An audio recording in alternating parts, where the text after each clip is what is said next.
It's a staple of European American development and whatever. You want it. You need it. It's bread. Hey, it's a recipe for bread. Now, if you are to learn anything from this channel, it's that you can't beat the Taco Tuesday. I might be able to beat bread costs today, but if you go down to your local Walmart, a loaf of the great value bread, which is downright edible. I mean, what is bread? I mean, I'd argue it's symbolism for an entire culture and everything we're doing here in the Americas. It's but a vessel for jelly. What else does it do? Now, certainly fancy breads could be made. This is not it. We've got the Western family white bread. Not the cheapest of the breads anymore. The great value. I remember when Western families, Western farms, whatever they are, was the poverty option. How times change. But what is it? A slice of 21 servings. One slice? They are always pulling the wool over us on these portion sizes. One slice of bread is one serving. Sure, we've got 70 calories, a whole bunch of zeros, 2% of your sugar. You can get 6% of your daily recommended intake of iron. Now some sodium, whatever, a little bit of cholesterol. And that is it. Just like America. It's mostly air. And when I say you can't beat Taco Tuesday, I go down to the usual place, the $5 rotisserie chicken. Sure, it's sold at a loss, even if you're buying it at the actual market price, which I think is actually double. Because if you go to like Albertsons or anywhere else, it's about $10 for a rotisserie chicken. And this is sandwiches for one, it's dinner, and then it's sandwiches for the rest of the week. And, oh man, I should keep a closer eye on things, because I think I ruined my last two slices of bread here. Great. So I'm excited to have myself some mayonnaise chicken sandwiches, maybe cheese if I'm feeling particularly livid that day in particular. But no, I am down to my last two slices of bread. As you can see, it's just the extra phlegm in there. There's not a full bread in there. I can't even do it. I can't eat the last two slices of bread in here. What if a kid wants a Nutella sandwich? And very possible. So I'm without bread. I go down to my usual store here. Try that in a small town. This is a small town, which is my Western family farms, whatever bread is $6 a loaf. The poors do not look stereotypically poor enough, and that is a problem. Now, Poverty Kitchen started a lot, literally Poverty Kitchen. I had mouths to feed, and I needed to do it on the cheap. But what we found time and time again, whether it's the KFC Famous Bowl, whether it's the 5-layer beefy burrito, even a Big Mac, you can't beat the cost. You're better off just going and buying the Famous Bowl. It's a half pound of food. It's actually a lot of food for the $6 you're spending. Same thing here. Even for $6, we might be able to beat $6. We'll look at the thing. But we got the recipe here. Now, there's, of course, startup cost associated with this. Now, this isn't the cost for $15.07. It's not the cost for a loaf of bread, but if you need to buy the pan, that's $3.24. If we don't have the yeast 3-pack or the bulk yeast, that's $1.14 you're spending right there. Sugar, salt, oil, and flour. Bread is pretty simple. Look at that little butter melting pan there. Isn't that the cutest thing ever? But let's get our ingredients aligned here. Got our mixing bowl. It does call for a 1/4 cup of honey or sugar. Now, I'm going to use honey. I want to try it, but I will see what our sugar weighs. For example, 3.6 ounces is what that says. Now, doing some quick math there on the sugar. So the yeast packet, easy enough. It is $1.14 for 3 divided by 3. You get 38 cents. Now, sugar comes in a 4-pound bag, and we have, rounded up, 4 ounces. Doing some rough math here. So 4 pounds, 16 ounces, that's 64 ounces in your 4-pound sugar bag for $3.07, which works out to be 21 cents an ounce. So we got 80 cents there. Also calls for salt. 1 pound is $1.67, and it calls for, what, a teaspoon? 2 tablespoons of salt.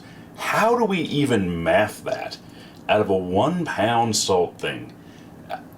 Negligible? Almost the same thing on the oil for vegetable oil. We'll get to that in a second. Let's jump right to our flour. Our big cost here, we need 5 cups of that. For the flour, 27 ounces of flour. Now, flour comes in a 5-pound thing for $2.38. That is 80 ounces. So 80 divided by 2.38. 33 cents an ounce. I'll round up, 34 cents an ounce. And we got 26 of it, which by my math, 89 cents. Downright affordable. We got more than the 2 tablespoons of prescribed oil there. So now a tablespoon is about a ½ ounce of oil approximately. We got 2 of it. So we've got 1 ounce of oil out of 48. So that's rounded up to 4 cents, I suppose. 4. I can't even do the salt. It's whatever. So this is downright affordable. We might even beat the $2 loaf of bread. Let's see. 2 cups warm water. Room temp is just fine. Let's begin our mixing here. And I may have reconsidered on the honey thing. Maybe I'll make a second loaf. Whatever. You're getting some water there. You're about to get all excited. Now, I'm Montanan, so my salt of choice is Alpine Touch in a random quantity. Was I not recording when I put the sugar in? Well, didn't take my word for it. I put a 1/4 cup of sugar in. Now, usually, that is super gummy, super sticky. Look at that beaut. I don't need to tell you about clean hands, an important part of it. Now, people are particular about it. Our food people should be wearing gloves. First of all, this is me in my kitchen. I mean, my hands are dirty and I'm in here. There's no one's having the consequences but me. But I don't know. I find it's a matter of opinion. One, you can't really trust people to wash their hands, but you can definitely assume that gloves are going to give them a false sense of security. I'm wearing gloves, clean hands, but the same, or clean gloves, whatever. But the same rules apply for gloves, contamination, cross things. I'm going to move this to the table because I'm at an angle here because the camera's in the way. And then you will see this mixing here. Man, well, I think this is not right because it's not going nicely into a ball that we would like. So I'm going to add just a bit more flour here until we can get that nice smooth ball-like action going on. Now, flour, you're going to have to do that you're going to have to eyeball it.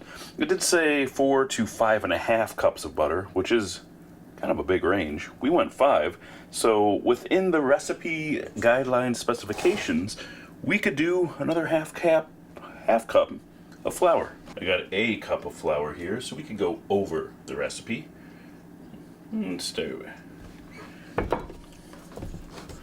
I need a kneading. Oh yeah, that's it. That's exactly what we needed. Look at that. We're already perfect. Yeah, a mixer with a kneading hook would be handy about right now because it is a whole lot of this.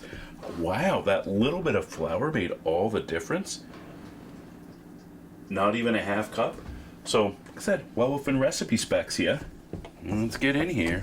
Oh, perfect. So now, see, I am the mixer. It is turning into that nice ball. Still some gooey areas here. There we go, the underside. Let's get us just a smidge more flour in there. Perfect. Now, we are getting ourselves a ball. And not a gooey ball. Might have even went a little too far on the flour. No, we got some sticky right there. We'll just keep on kneading her in. At nauseum. And then you cover. And then we wait. It will rise indeed. Well, would you look at that? It has risen indeed. Now, but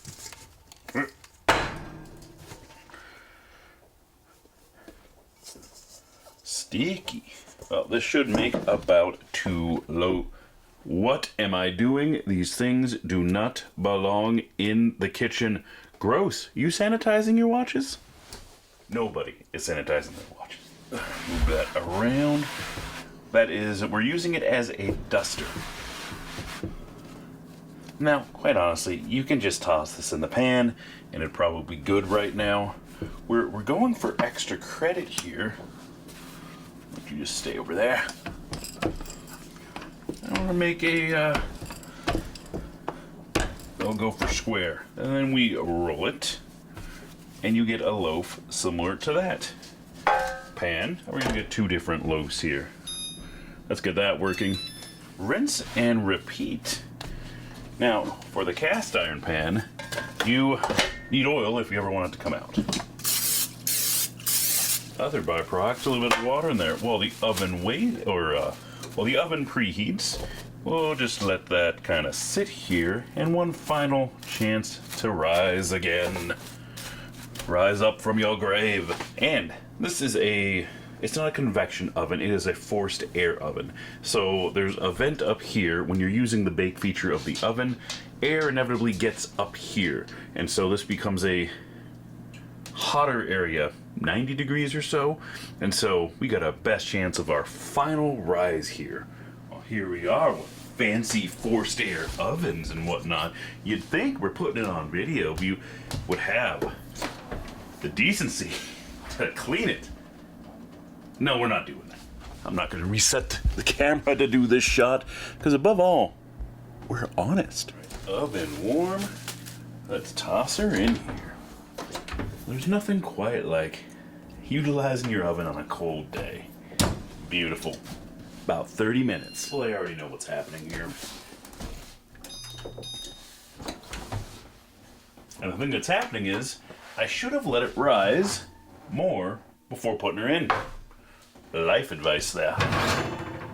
Now we got a little bit of rise out of that before we killed it with heat. Yeah, definitely needs...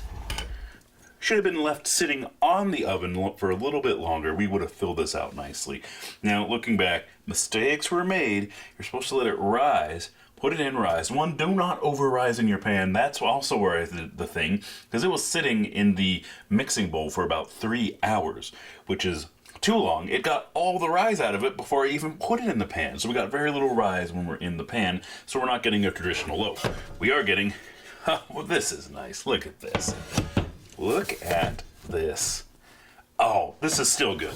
Not risen as much as we'd like. Still good. Let's cut that open. A proper bread knife.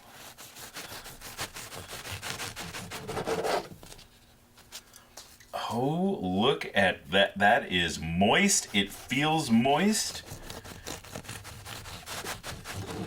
Something close to a slice. Now, I made this closer to a soup bread, like something that you dip in tomato soup. But now it's usually unphotogenic to eat on camera. Here, but this is good. Oh, fresh. This is good. I need some tomato soup to dip this in. Anywho. Hey, let's do a close-up. Not a close-up. This is my thumbnail. Looking at that, let's look at our numbers here. I did the math, so you don't have to. You've seen the recipe, now see the math. So we added all of our ingredients together. Now, I did add, it was 15 and some change, but we need 2 bread pans. So if you were looking to get everything you need, you got nothing, you just got into your Section 8 housing, whatever, you have no pans, you have no ingredients, whatever, it's going to cost you $18.31 to get into this. But following that, you can be making bread for $2.11. Both these loaves were $2.11. And I'd say it's probably equivalent to a factory loaf, because these are shorter than those. Those are quite a bit longer. How many slices you get in there? You get a lot more slices. You're also going to be eating more wheat, because you can't slice it that thin as you can in industrial bread making, whatever. But $2.11 for this, Oh, and it's got some gravity to it. It's not 100% full of air like the other ones are. This is nice. Did I tell you guys welcome to Poverty Kitchen? Well, we done did the things. $2.11.